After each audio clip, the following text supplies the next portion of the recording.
Yes, ndugu mtazamaji wa STEN TV, STEN TV Worldwide, ni STEN promoter kuri micro, on the machine, promise cameraman. Kuri wewe wamaze gukora subscribe, mvuga ati warakoze cyane. Na utarashobora gufyonda subscribe, ndakumenyesha gufyonda subscribe kugira dushobore kugenda turi kumwe mu bikorwa muri ryaterambere nyene, muri bwa bumwe nyene. Uno musi naho ngo twashoboye kubategurira iki ni top 10 ya wasanii 10 waliofanya vizuri sana hapa nchini Burundi. Ndavuga ku rubuga rwa Spotify, abenshi ntibarumenyereye, nico gituma twashoboye kubategurira abaririmbyi 10 bariko babikora neza kuri urwo rubuga.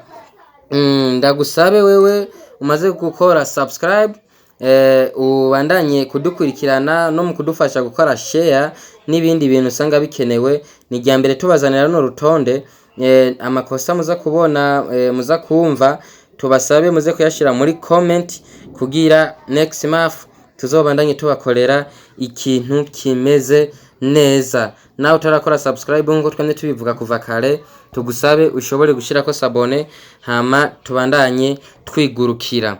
Turahera ku nimero 10 gushika ku nimero ya mbere. Udutiza amatwi gato kugira dushobore kuguha ugo rutonde rwabo baririmbyi bariko barabice bigacika ku mutandao wa Spotify. Nambari 10 ni nani? Nambari 10 imeshikwa na mwamba Lolilo Simba Muzizi wa Jiwe, aho afise aba listeners, monthly listeners, abantu bashoboye kumukurikirana mu kwezi guheze 798. Akaba yashoboye kuronka bahati yo kwinjira muri no top 10 Spotify.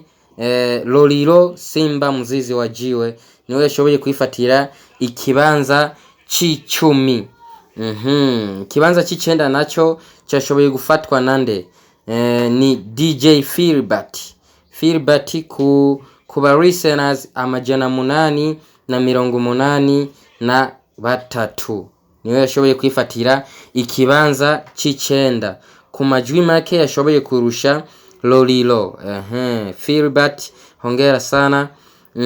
Ikibanza c'8 naco cyashoboye gufatwa no muririmbyi Mr Timbirako MB Data ku ba listeners, monthly listeners 932.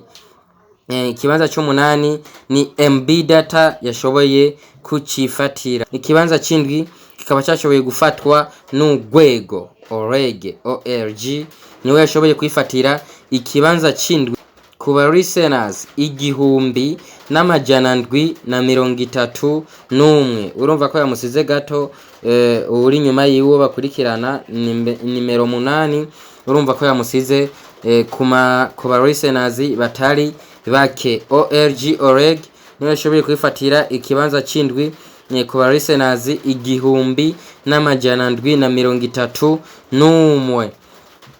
Ikibanza cya 6 naco cyashoboye gufatwa nande, ni group ya We Love Music.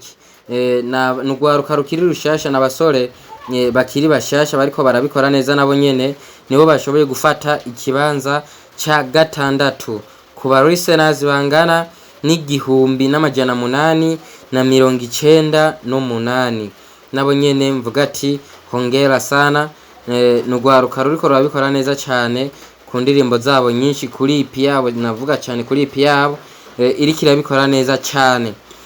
Turagenda ku kibanza cya 5 aho cyafashwe n'umuririmbyi Adojo Sani, n'umudiaspora mugabo n'umuririmbyi w'umurundi asanzwe atuye mu gihugu cha America. Adojo Sani yashoboye gufata ikibanza cya 5 ku ba listeners 1899, aho yarushije ijwi rimwe, views imwe. We Love Music haifisi 1898. Adojo Sani nawo 1899. Akaba yashobora kuronka amahirwe yo kwifatira ikibanza cya 5. Ikibanza cya 4 cyashoboye gufatwa nande. Ikibanza cya 4 ni African Bad Boy ariwo Wizzy Design, nawe nyene ni umwe mu basore bariko baraza babikora neza, kaba yashoboye kwifatira ikibanza ca kane ku ba listeners bangana 2,152, akaba yarushije aba listeners batari bake. Uri nyuma yiwe ndavuga inimero ya gatanu. Turabandanya ni nimero ya gatatu, aho yashoboye gufatwa na King of our industry of Buja Flavor, nawe ni Sat-B Saturamabafre, niwe yashoboye kwifatira ikibanza ca gatatu ku ba listeners 6,386.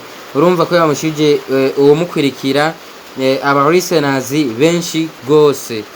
Sat-B hongera sana.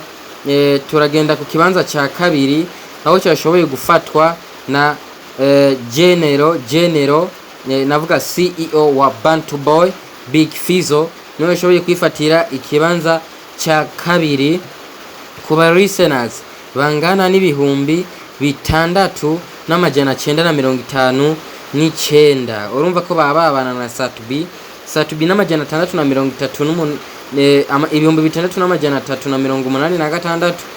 Big Fizzo nawo ibihumbi 6,959. uwo niwe yashoboye gufata ikibanza ca kabiri. Ikibanza ca mbere naco cafashwe nande? Katumaze tunywa amazi kwanza dushobore kubazanira uwashoboye gufata ikibanza ca mbere. Ndabasaba kandi muze kumfasha tumukomera amashi cyane ko yarabikoze neza cyane. Naho ngo ninde? Ni Kidumu Kibido Kibuganizo umutama w'amateka cyane umaze mu myaka myinshi no muziki wacu. Akaba afise aba listeners bangana n'ibihumbi 14 n'amajana 426. Akaba yashoboye kwifatira ikibanza ca mbere mu baririmbyi b'abarundi dufise bashoboye gukwirikiranwa cyane. Abo nibo baririmbyi 10 bashoboye gukwirikiranwa cyane, n'ubu bagikwirikiranwa cyane ku mutandao wa Spotify. Drop maoni yako hapo chini, aho twashoboye kwihenda mushobore kudukosora kugira next month tuzoshobore kubazanira byiza bisumba nibi. Turacabandanya kubakurikiranira nibi no kuzindi mbuga, aho mu mwanya mutoyi gose tuza kubazanira abaririmbyi baronse views nyinshi ku mutandao wa YouTube.